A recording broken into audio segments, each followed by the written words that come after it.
Hai Bapak Ibu guru dan teman-teman. Di sini saya akan mempresentasikan hasil kasus yang saya analisis. Sebelumnya, perkenalkan nama saya Gloria Luciana Elizabeth Syanti Telamanua, kelas 12 IPA 2 dari SMA Santo Ignatius Medan. Kasus yang saya analisis adalah KPPPA, kawal belasan siswa SD yang jadi korban pencabulan guru di Aceh. Berikut adalah paparan dari kasusnya.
Baik, untuk kasusnya bisa di-stopkan sendiri dari HP, laptop, ataupun yang Bapak Ibu putar videonya. Selanjutnya, hasil analisis yang saya dapatkan yaitu yang pertama adanya pelanggaran. Pelanggaran yang pertama ada di pelanggaran H, yaitu pelanggaran perlindungan anak yang dilakukan seorang guru agama terhadap siswanya di Aceh. Guru tersebut tidak menghargai martabat anak muridnya karena ia melakukan pencabulan. Selanjutnya ada pelanggaran kewajiban. Pelanggaran tidak menghargai HAM yang dimiliki orang lain, melainkan guru tersebut mementingkan rasa hasrat seksnya atau hawa nafsu yang tinggi.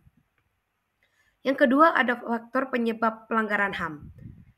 Yang saya dapatkan yaitu adanya penyebab pelanggaran HAM ini adalah dari egoisme, yaitu pelanggaran HAM yang dilakukan guru agama tersebut untuk kepentingan dirinya sendiri yang merugikan orang lain namun mementingkan hawa nafsunya. Yang ketiga adanya nilai Pancasila. Untuk sila pertama tidak ada keterkaitan. Sila kedua yaitu mendapatkan atau menerima menjunjung tinggi HAM dan untuk dihargai martabat hidupnya.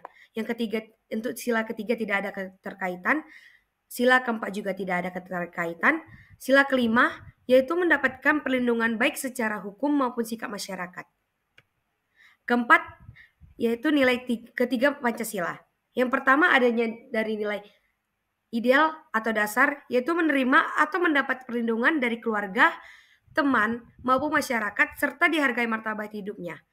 Selanjutnya ada dari nilai instrumental, yaitu dari Undang-Undang NRI 1945 pada pasal 28G ayat 1, yaitu setiap orang berhak atas perlindungan diri pribadi, keluarga, kehormatan, martabat, dan harta benda yang dibawa kekuasaannya, serta berhak atas rasa aman dan perlindungan dari ancaman ketakutan untuk berbuat atau tidak berbuat sesuatu hak asasi.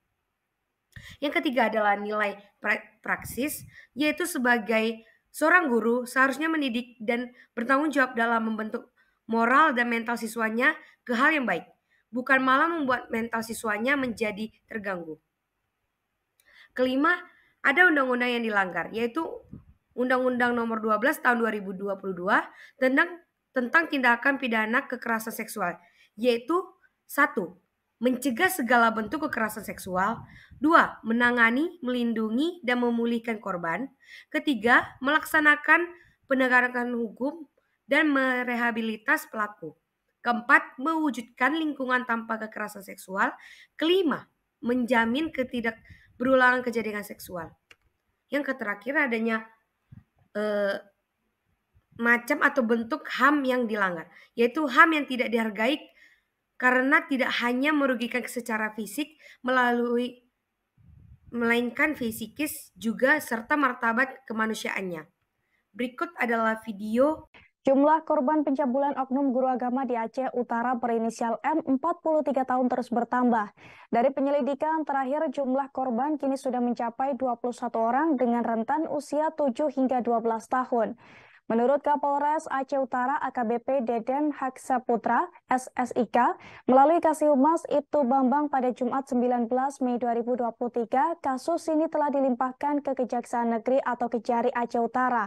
Dan untuk mengetahui informasi selengkapnya, kita sudah terhubung dengan rekan Jafarudin dari Serambi News. Silakan rekan Jafar. Baik, silakan informasi Anda rekan Jafarudin dari Serambi News. Baik, Rizka, dapat kami laporkan dari Aceh Utara. Penyidik Perlindungan Perempuan dan Anak Satuan Reskrim Polres Aceh Utara pada tanggal 19 Mei 2023 melimpahkan pria berinisial M, seorang oknum guru agama di Aceh Utara yang terlibat dalam kasus pencabulan terhadap anak ataupun muridnya di sekolah ke Kejaksaan Negeri Aceh Utara. Setelah berkas yang dilimpahkan sebelumnya oleh penyidik PPA atau Perlindungan Perempuan dan Anak itu dinyatakan memenuhi unsur secara material ataupun formil atau dinyatakan dengan kode P21. Dalam penyelidikan sebelumnya diketahui awalnya kasus tersebut dilaporkan oleh beberapa orang tua daripada anak korban, kemudian setelah dilakukan proses penyelidikan dan penyidikan oleh kepolisian sehingga terungkap kasus tersebut jumlah korban itu awalnya mencapai 16, kemudian didalami lagi oleh pihak kepolisian ternyata jumlah korban sampai kasus tersebut dilimpahkan ke Kejaksaan Negeri Aceh Utara itu mencapai 21 anak. Dengan usia rentan dari 7 tahun sampai dengan 12 tahun. Nah, kasus ini terjadi sejak di 2021 sampai dengan 2023 atau sekitar selama 3 tahun terhadap 21 korban tersebut. Kasus ini bermula dari kecurigaan orang tua terhadap anaknya yang menyampaikan informasi yang ada di sekolah kepadanya, kemudian setelah ditelusuri lagi oleh pihak orang tua sehingga diketahui adanya kasus pencabulan yang dilakukan oleh pria berinisial M terhadap anaknya. Kemudian orang tua melaporkan kasus tersebut ke Polres Aceh Utara itu sekitar awal Maret 2021.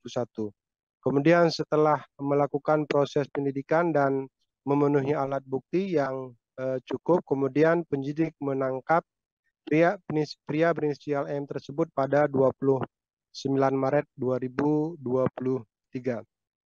Saat ini tersangka sudah ditahan dan menjadi kewenangan daripada Jaksa Penuntut Umum Kejari Aceh Utara di Lembaga Pemasyarakatan Kelas 2B Luk Sukun.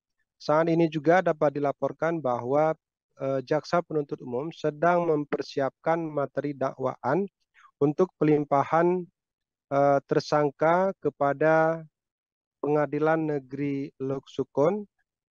Diperkirakan dalam waktu dekat ketika memang berkasnya sudah rampung, jaksa akan melimpahkan tersangka tersebut ke Pengadilan Negeri Luk Sukun untuk menjalani proses hukum selanjutnya. Demikian, Ariska. Baik, rekan Jafarudin dari Serambi News, terima kasih atas informasi Anda dan selamat bertugas kembali. Terima kasih sudah nonton. Jangan lupa like, subscribe, dan share ya.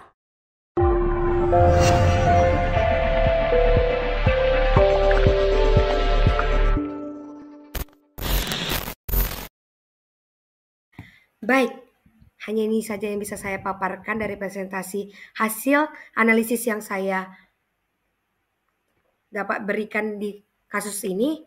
Mohon maaf jika ada kesalahan kata maupun sikap perilaku saat saya menyampaikan presentasi. Sekian dan terima kasih atas perhatiannya.